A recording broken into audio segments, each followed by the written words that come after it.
Hello, I am Tuệ An. Welcome to Insightful Journey. Today, we won't talk about grand philosophical principles, but we will sit down, facing a fear that perhaps many of us are hiding deep within. Have you ever picked up your phone, seen that person is online, but your message sent hours ago still hasn't been replied to? In that moment, did your heart clench? Did 1,000 questions pop up in your head? What did I do wrong? Are they tired of me? Are they about to leave? If the answer is yes, then this video is for you. Because the truth is, 90% of that suffering doesn't come from their silence, but from the fearful child inside you. Let me tell you about Lan. Lan was a beautiful, talented girl whom everyone admired from the outside. But in love and friendship, Lan always lived like a person walking on a tightrope. Lan had a boyfriend named Tung. Every morning, the first thing Lan did was check her phone to see if Tung had sent a good morning text. If he had, Lan's day was bright like summer sun. But if not, if Tung just replied 30 minutes late, or his voice sounded slightly cold, Lan immediately fell into panic. One evening, Lan and Tung argued over a very small matter. Tung wearily said, "I need some space, let's not talk tonight." For Tung, that was just a need to rest, but for Lan, it was a sign of the end. Lan started texting relentlessly. One message, 2 messages, then 10 messages. "I'm sorry, honey, please don't be silent. Do you still love me? Don't leave me." The other side remained silent. Lan sat huddled in the corner of the room, tears streaming down, her hand gripping the phone until her knuckles were white. The feeling in her chest was like someone squeezing her heart. She wasn't afraid of losing Tung. She was afraid of the feeling of being left alone. She felt worthless if there wasn't someone beside her to validate her existence. And then, what Lan feared most came true. That suffocating clinging made Tung genuinely leave her. Tung left not because he stopped loving her, but because he was too exhausted. Lan broke down. She asked herself, "Why did I love with all my heart, yet still get abandoned?" Dear friend, does Lan's story have your shadow in it? We often think we suffer because others are cruel, because others are insensitive. But Tuệ An wants you to look deeply at this truth. The fear of abandonment is fundamentally not the fear of losing others. It is the fear of facing the emptiness within yourself. You are afraid of being abandoned because you have abandoned yourself a long time ago. You gave the key to your happiness to someone else to hold, and when they leave, they take your peace with them. But hold on, do you know what is scarier than someone leaving you?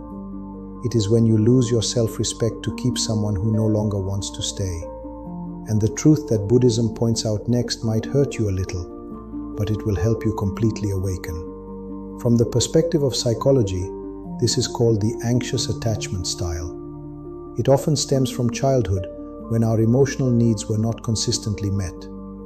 The inner child in you always feels unsafe, always needing reassurance from the outside to feel loved. Like Lan, she used control, she used clinging to fill the deep pit of anxiety in her heart.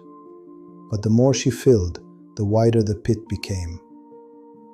And looking through the lens of Buddhism, this suffering comes from 2 words: attachment. The Buddha taught that life is impermanent. No relationship is eternal. Lovers, friends, or even parents, they come to walk a part of the path with us. They are not possessions for us to own forever. When you are afraid of being abandoned, you are resisting the law of impermanence. You want everything to stand still. You want that person to be forever as they were on the first day. But the river always flows, and the human heart always changes. Imagine a relationship as a handful of sand in your hand. If you open your hand gently, the sand stays there. But if you clench it tightly for fear of losing it, the sand slips through your fingers. The tighter you hold, the faster you lose. Lan's fear came from equating her self-worth with Tung's presence. This is the erroneous view of self-existence. We think we need them to be whole. But Buddhism teaches non-self. Our nature is inherently whole. We don't need to borrow anyone's presence to feel valuable. Suffering doesn't come from the person leaving. Suffering comes from our inability to accept the truth that they have left. So how do you overcome this terrifying fear? How can Lan or you find serenity whether others stay or leave? Tuệ An suggests 3 steps of practice, simple but requiring daily persistence. Step 1. Stop and turn inward. When you feel panic because the other person hasn't texted, or when the feeling of abandonment rushes in, don't text again. Don't call.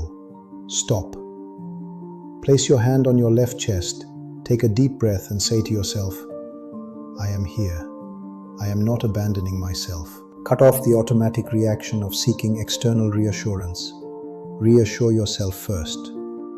Step 2. Reconnect with the inner child. That fear is the cry of the child within you. Don't scold it with, why are you so weak? Comfort it. Practice being the parent of your own soul. Instead of waiting for someone to buy you flowers, buy them yourself. Instead of waiting for someone to praise you, acknowledge yourself.